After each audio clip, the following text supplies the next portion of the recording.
Muy buenas noches, mi nombre es Sandra Carolina Aguilar Morales, soy alumna de la maestría en Investigación e Innovaciones Educativas del módulo 3, Modelo y Proyecto Educativo. El profesor se llama Javier Ernesto Chi Ruiz y el tema del que les voy a hablar hoy es elaboración del currículo. El capítulo 1 nos habla de la introducción al planteamiento del currículo. Para empezar, es necesario primero conocer qué es currículo. Según Hilda Taba, es un instrumento de educación formal e informal que orienta los fines y propósitos de la educación. Explicita y concreta demandas sociales y culturales y las necesidades de los sujetos y responde a los procesos de enseñanza-aprendizaje en diferentes contextos. Primero que nada, para iniciar este tema vamos a partir de la crisis de la educación estatal. La educación pública sufre hoy una crisis que puede llegar a ser más profunda e importante que cualesquiera de las que le precedieron. En muchos aspectos, la presente situación es similar a la de la década de 1890. Durante esa década, las escuelas tenían unas características especiales. Primeramente, el formalismo, la limitación educativa, había una disciplina rígida y un conservadurismo. Las escuelas también durante esta época eran concebidas como instituciones legatarias. Pensaban que si fracasaba la educación, fracasaba también el poder conservarse, el poder salir adelante en cuanto a educación. Para esto se tuvo en cuenta que se tenía que hacer una revisión del currículo por los cambios drásticos existentes entre la tecnología y la cultura, por lo cual la presión más fuerte era en favor de esta situación. O sea que, como también ahorita en la actualidad, se pretende que por los cambios constantes en la educación, también estamos llamados los docentes a revisar el currículo atendiendo a las necesidades que están surgiendo en nuestra sociedad actualmente.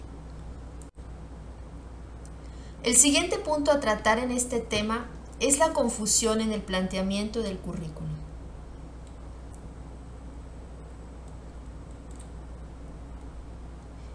Debido a cómo estaba surgiendo la escuela durante la década de los 90, 30 años después, la Asociación para la Educación Progresista, incluyendo el estudio experimental de 8 años, sentaron las bases para el planteamiento del currículum.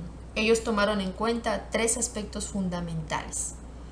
El primero es observar detenidamente a los niños como individuos en evolución, o sea, darse cuenta que los niños no se quedan de una manera estática, sino por ser personas, como toda persona, tenemos un cambio y tenemos una evolución. Entonces los niños del año 1890 no pueden ser los niños en la actualidad. El segundo punto o la segunda base fue la obligación de analizar la naturaleza de la sociedad y de lo que ésta exige a los individuos. Precisamente por los cambios que se dan, no permanece igual la sociedad. Entonces, las necesidades y las exigencias van cambiando conforme va pasando el tiempo y conforme las situaciones que van surgiendo en la actualidad. Y el tercer punto es la capacidad y dominio del contenido, al cual le daban muchísima importancia. O sea, los contenidos, aunque no tuvieran que ver o una relación con su cultura, pero a ellos les gustaba, o lo que pretendían es que precisamente los alumnos dominaran esos contenidos. Lamentablemente, sus comienzos y sus posibilidades no fueron desarrolladas en las décadas que siguieron a las guerras. Posteriormente se hicieron propuestas de reforma que no se basaban tampoco en la realidad educativa. Han habido diferentes cambios a lo largo del tiempo que no han permitido todavía como que establecer qué es lo que se necesita para poder dar la elaboración del currículum. Es por ello que se tuvo muy en cuenta el contenido y las técnicas de los procesos educativos, incluyendo el currículo, y se pensó en que deben ser reencausados constantemente de acuerdo con lo que las ciencias van descubriendo. Así, en la medida en que la sociedad y toda la tecnología y la cultura avanza, también todas las materias y disciplinas y ciencias que se van descubriendo tienen que irse incluyendo dentro del currículo. Asimismo, se vio la necesidad de que se necesita una teoría de la elaboración del currículo. Partiendo de esto fue una elaboración. La elaboración del currículo es una empresa compleja. Entonces, se pretendió que las principales especialidades o materias del currículo tienen que ser seleccionadas. O sea, no podemos hablar de un mismo currículo en un país que en otro. Depende mucho de la cultura y otros aspectos fundamentales dentro de la misma. Por eso se comentó o se vio que la confusión es la característica principal de la teoría del currículo.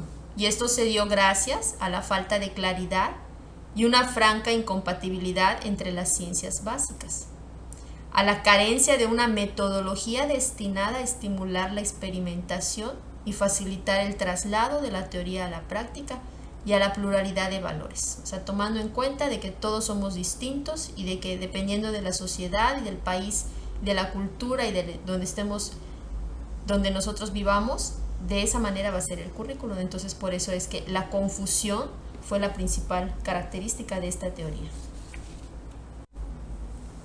Sin embargo, hay dos aspectos que debemos de tener en cuenta para la elaboración precisamente de esta teoría del currículo. Y uno de ellos es la lógica del contenido.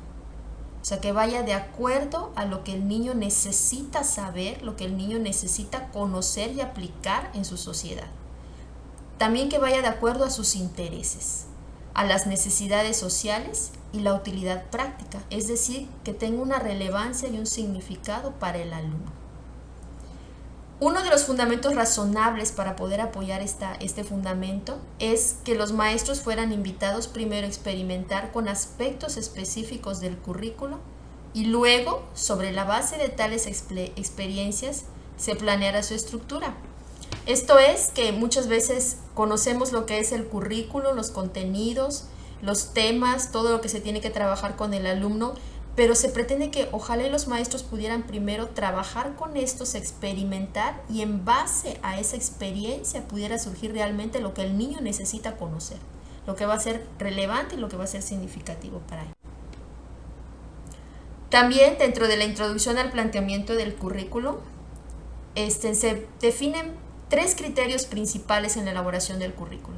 Estos son la tradición, las presiones sociales y los hábitos establecidos. O sea, la tradición, porque hay contenidos, hay temas que no van cambiando porque van siendo útiles. Entonces, por tradición se van ocupando esos mismos temas.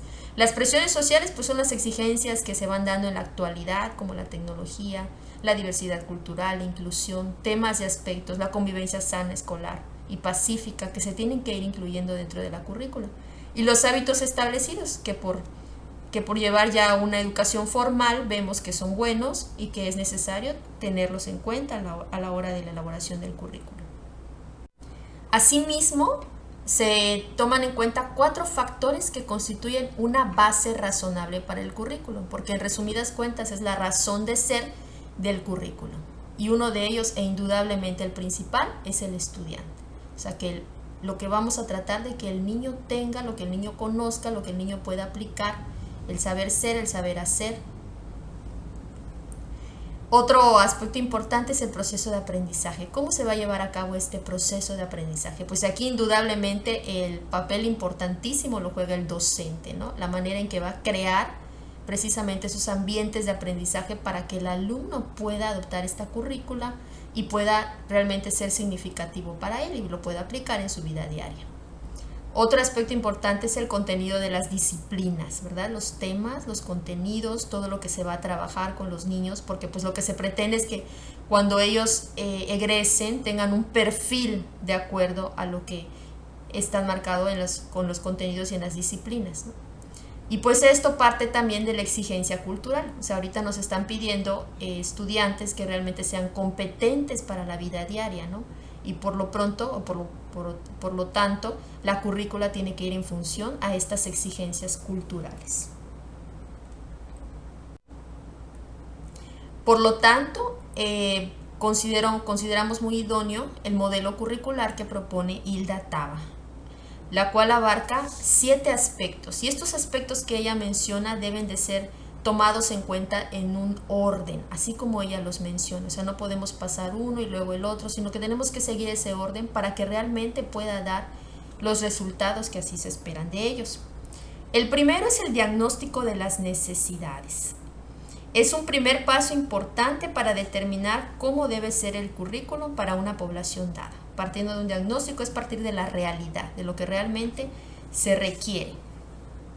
El segundo aspecto es la formulación de objetivos. Estos a su vez tienen que ser claros y amplios porque brindan una plataforma esencial para el currículo. El tercer punto y no menos importante es la selección de contenidos. No es poner contenidos por poner, sino hay que saber qué contenidos se tienen que trabajar con los alumnos. El cuarto punto es la organización del contenido. Bueno, en base a los contenidos o a los temas a tratar, ahora sí, cómo vamos a trabajar o cómo vamos a crear precisamente esos o propiciar ese ambiente de aprendizaje en el aula con los niños para poder trabajar esos contenidos. Y para ello se requiere de una selección de actividades de aprendizaje que vayan de acuerdo o en función a la selección de contenidos y a la organización de los mismos. Y esto sin duda alguna requiere que a la vez que se seleccionen las actividades también se organicen para que pueda ser algo significativo para el alumno y sobre todo para que el docente no llegue a improvisar, sino que tenga algo ya planeado.